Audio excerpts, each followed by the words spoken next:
Goetia destruiu a humanidade. Essa é a parte que todo mundo lembra. O que quase ninguém lembra é que ele acreditava estar salvando ela. E isso muda completamente essa história. Porque existe uma pergunta muito mais interessante do que como derrotar Goetia. E se ele tivesse vencido? Imagine um mundo onde ninguém mais envelhece, onde ninguém mais perde quem ama, onde a doença desaparece e a morte deixa de existir. Parece uma utopia. Foi exatamente esse mundo que Goetia tentou criar. Então, por que ele é lembrado como o maior inimigo da humanidade? Porque existe uma diferença enorme entre salvar alguém e decidir sozinho o que significa ser salvo. E essa diferença começa muito antes de Fate Grand Order. Ela começa com um rei, um anão, 72 demônios e um erro que atravessou milhares de anos. Um erro tão profundo que transformou o maior plano de salvação da história no maior desastre que a humanidade já enfrentou. Mas esse erro não nasceu em Goetia, ele nasceu em Salomão. E quando chegamos ao final desse vídeo, você talvez perceba que Goetia nunca perdeu porque seu plano era impossível. Ele perdeu porque jamais conseguiu responder uma pergunta muito simples: o que significa ser humano? Bem-vindos à Torre do Relógio.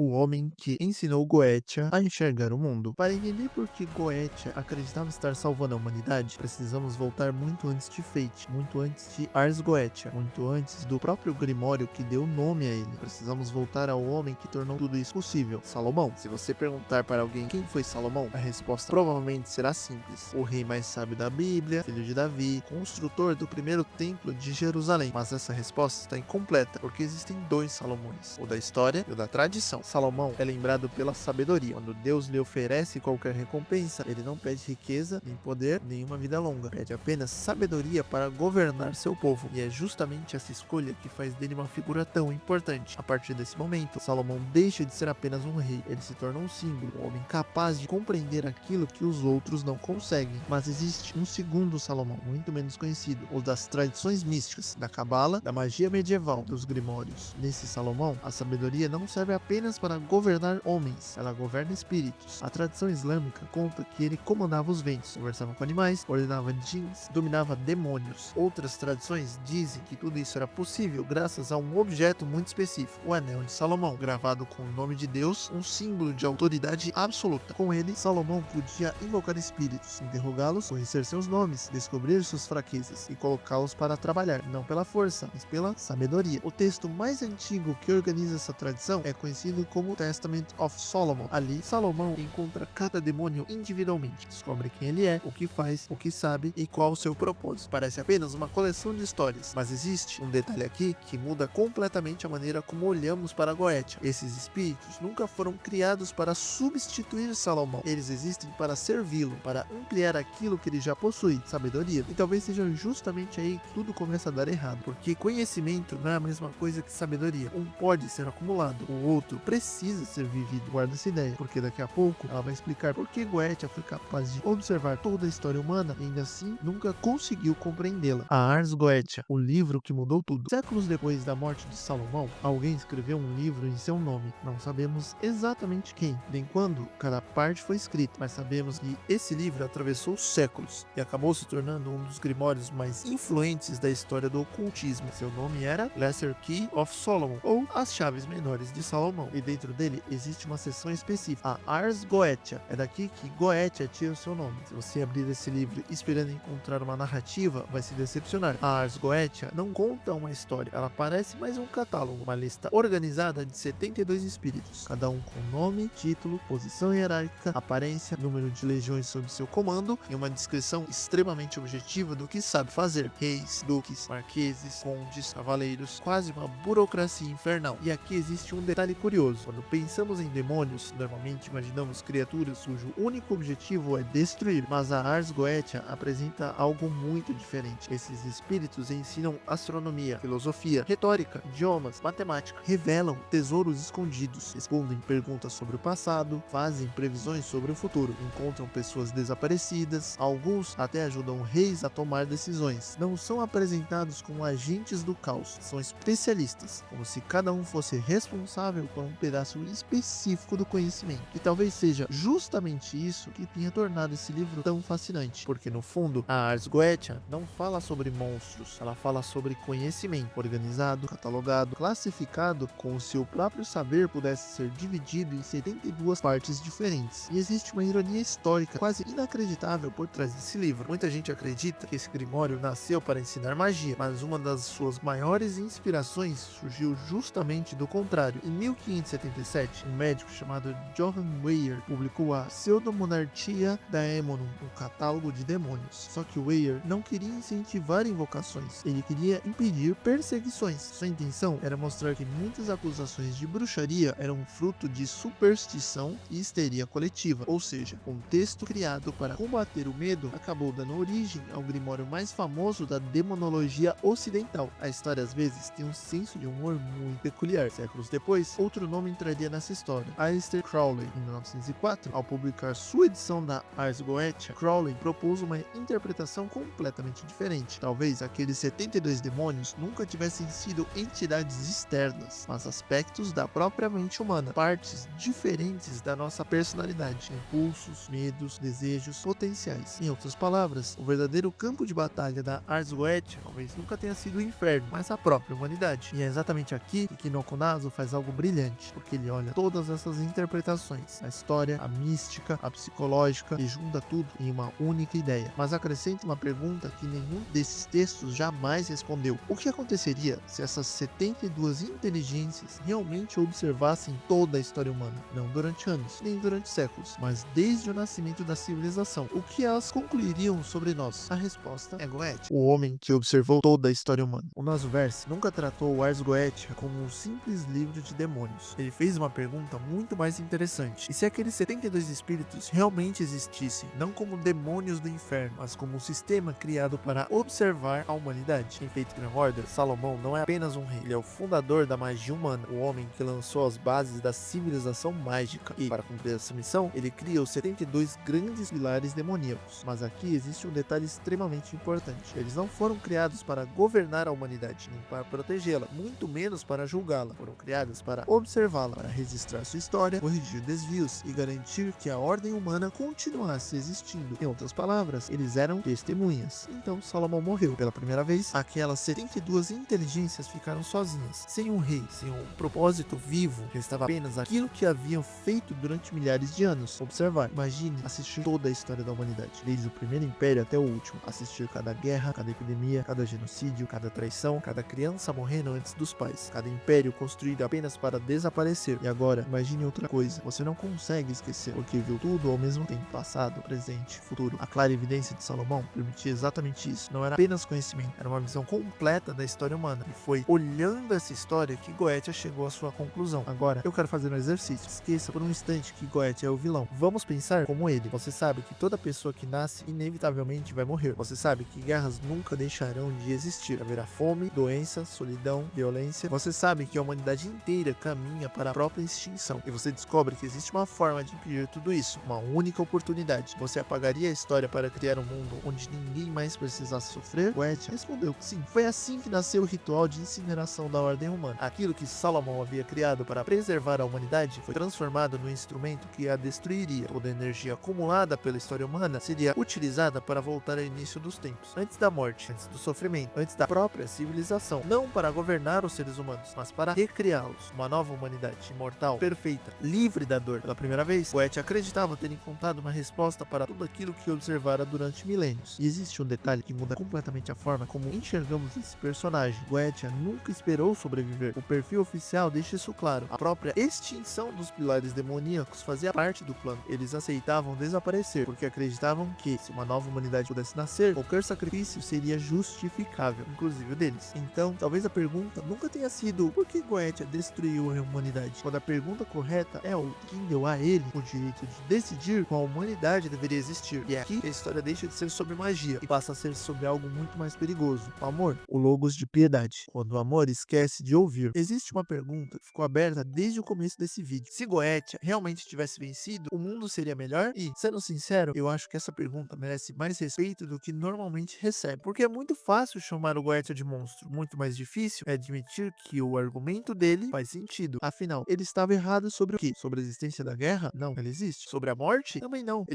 Ela alcança todos nós. Sobre o sofrimento? Basta olhar ao redor. Goethe nunca mentiu sobre a condição humana. O diagnóstico dele estava correto. O problema nunca foi o diagnóstico, foi a conclusão. É aqui que Fate Grand Order revela ser algo extremamente interessante. Cada besta representa uma forma distorcida de amar a humanidade. O logos de Goethe é piedade. Mas piedade aqui não significa simplesmente sentir pena. Existe uma diferença muito importante entre piedade e compaixão. E essa diferença explica todo o personagem. Compaixão caminha ao lado de quem sofre. Ela não elimina a dor, não controla, não substitui. Ela permanece, escuta, divide o peso, aceita que algumas feridas não podem ser resolvidas imediatamente. A compaixão respeita a liberdade do outro, mesmo quando essa liberdade leva ao sofrimento. A piedade é diferente. Ela olha para quem sofre e conclui que sabe exatamente do que essa pessoa precisa. Não pergunta, não espera, decide. Parece um detalhe, mas muda absolutamente tudo. Durante milhares de anos, Goethe observou cada tragédia da história humana, cada guerra, cada fome, cada despedida, e acumulou uma convicção: a humanidade sofre demais. Ela merece algo melhor. Até aqui, eu sinceramente acredito que Goethe estava sendo honesto. Acho que ele realmente amava a humanidade. Existe um momento em que esse amor deixa de olhar para o outro e começa a olhar apenas para a própria certeza, porque amar alguém não significa automaticamente compreender essa pessoa, muito menos escolher por ela. Existe uma frase do filósofo Emmanuel Levinas que resume isso de forma extraordinária. Para ele, o outro nunca pode ser reduzido àquilo que eu penso sobre ele. O rosto do outro sempre me escapa. Sempre existe uma parte da experiência daquela pessoa que eu jamais conseguirei possuir. Goethe nunca aceitou isso. Para ele, observar toda a humanidade era suficiente para compreendê-la, e compreender lhe dava a autoridade para decidir. Foi exatamente nesse momento que o amor dele deixou de ser um encontro e passou a ser um projeto. Hannah Arendt escreveu que alguns dos maiores males da história não nasceram do ódio, nasceram das pessoas profundamente convencidas de que estavam fazendo bem. Pessoas que deixaram de enxergar indivíduos para enxergar apenas uma ideia de humanidade. E talvez seja exatamente isso que Goethe representa. Ele deixou de amar pessoas, passou a amar um conceito. E quando você ama apenas uma ideia, sacrificar indivíduos parece um preço pequeno a pagar. Foi aqui que Goethe perdeu, não para a Caldeia, não para Salomão, mas para uma pergunta que ele nunca conseguiu responder: como alguém pode decidir o que é melhor para outro ser sem jamais ter vivido como esse ser? E é justamente a falha que ele herdou do Salomão. A única coisa que Goethe nunca pôde aprender. Existe uma frase no material oficial de Goethe que, na minha opinião, explica todo esse personagem. Ela é simples, quase discreta, mas muda completamente a forma como enxergamos essa história. O perfil diz que Goethe não conseguia compreender os humanos. Primeira vez que li isso, achei estranho. Afinal, ele observou toda a história da humanidade. Conhecia nosso passado, nosso presente, nosso futuro. Sabia mais sobre nós do que qualquer ser jamais poderia saber. Então, como alguém assim não compreende os humanos? A resposta é quase cruel. Existe um tipo de conhecimento que não pode ser observado. O próprio perfil continua. Diz que Goethe não podia chegar às respostas justamente porque era imortal, porque era onipotente, porque nunca viveu como um humano. Isso parece um paradoxo, mas talvez seja a ideia mais bonita de Fate Grand Order. Pense por um instante. Você pode ler todos os livros já escritos sobre música, estudar teorias, harmonia, ritmo, acústica. Ainda assim, isso nunca será a mesma coisa que ouvir uma canção pela primeira vez. Você pode estudar o amor durante 50 anos, ler poesia, filosofia, neurociência, psicologia, e ainda assim, isso nunca será a mesma coisa que se apaixonar. Algumas coisas simplesmente não podem ser aprendidas de fora. O filósofo Thomas Nagel escreveu um ensaio famoso chamado Como é Ser um Morcego. A ideia dele é simples. Você pode conhecer absolutamente tudo sobre um morcego, seu cérebro, sua anatomia, sua ecolocalização, seu comportamento, mas existe uma pergunta que nenhuma ciência consegue responder: como é ser aquele morcego? Essa experiência pertence apenas a ele. Goethe passou milhares de anos tentando responder uma pergunta parecida: como é ser humano? Ele viu cada nascimento, cada casamento, cada guerra, cada funeral, mas nunca viveu nenhum deles. Nunca perdeu alguém. Nunca esperou uma resposta que não chegou. Nunca sentiu medo do amanhã. Nunca precisou escolher entre dois caminhos, sabendo que qualquer escolha significaria perder alguma coisa. Nunca olhou para alguém sem saber se aquela seria a última vez. Existe outro detalhe curioso sobre ele. Goethe não possui personalidade fixa. Ele é formado por 72 espíritos diferentes. E o perfil explica que, quando conversa com alguém, o demônio cuja personalidade mais se aproxima daquela pessoa assume o controle. Em outras palavras, Goethe é um espelho. Talvez seja justamente essa a maior tragédia dele. Um espelho consegue refletir qualquer rosto, mas nunca possui um rosto próprio. Durante milhares de anos, Goethe observou toda a humanidade, mas nunca existiu como indivíduo, nunca construiu uma memória, nunca teve uma infância, nunca amadureceu, nunca envelheceu, nunca precisou aceitar que um dia tudo terminaria. É por isso que a falha de Goethe nunca foi falta de inteligência, muito menos falta de amor. O que lhe faltava era algo infinitamente mais simples: experiência. Goethe acreditava que conhecer alguém era suficiente para decidir por ele, mas existe uma distância impossível de atravessar entre observar uma vida e vivê-la. E é justamente essa distância que Salomão vai obrigá-la a encarar.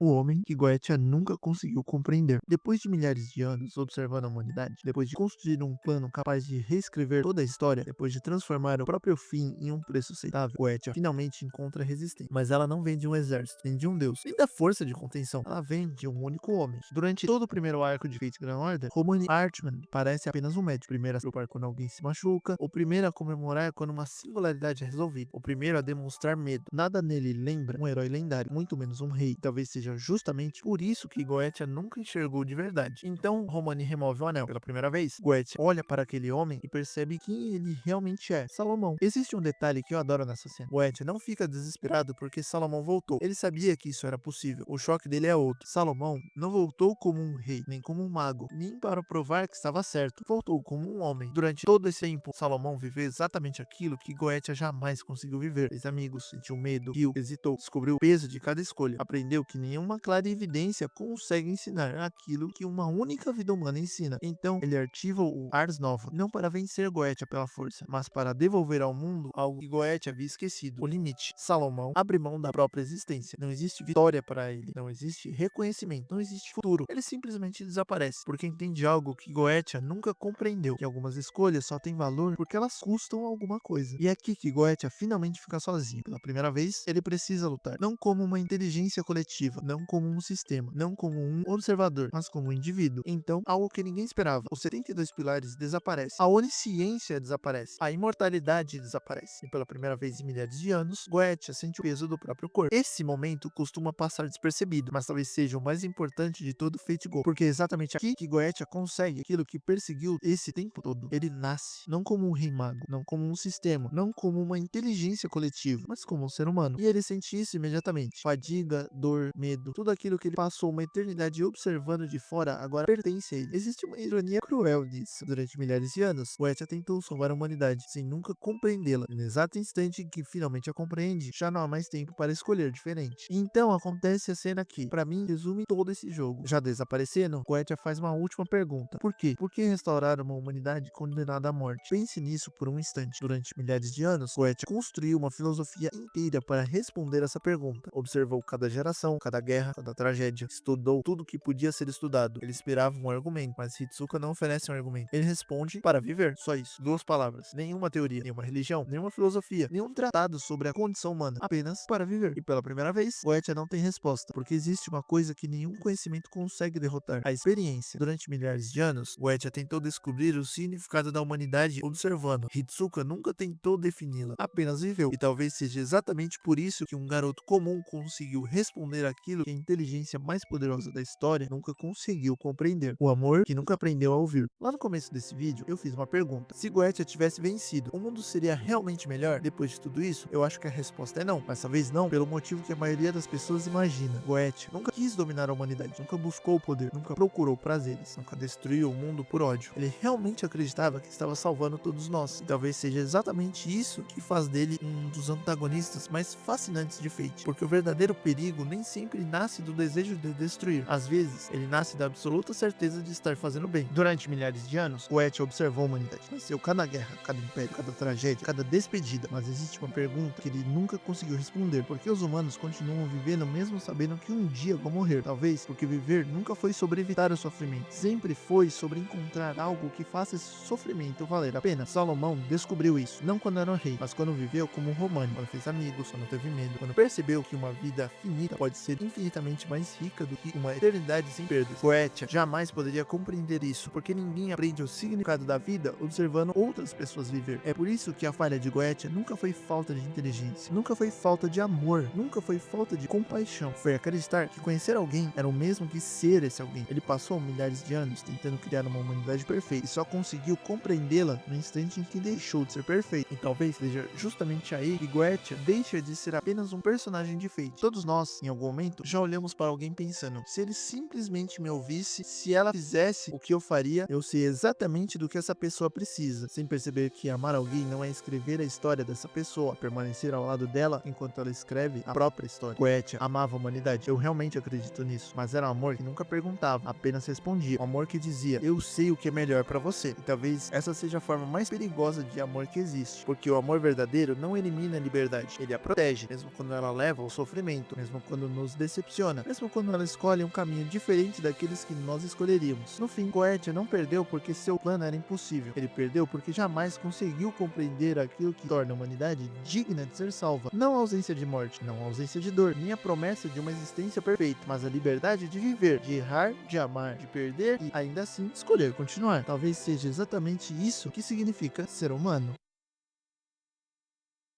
Se esse vídeo fez você enxergar Goetia por um ângulo diferente, se inscreve na Torre do Relógio, porque essa série não é apenas sobre as bestas, é sobre aquilo que elas revelam a respeito da própria humanidade. E no próximo episódio, nós vamos falar sobre um tipo de amor completamente diferente, um amor que não tenta salvar o outro, mas consumi-lo. Beast Tree, Kama, Kiara e o desejo que transforma afeto em prisão. Até o próximo registro.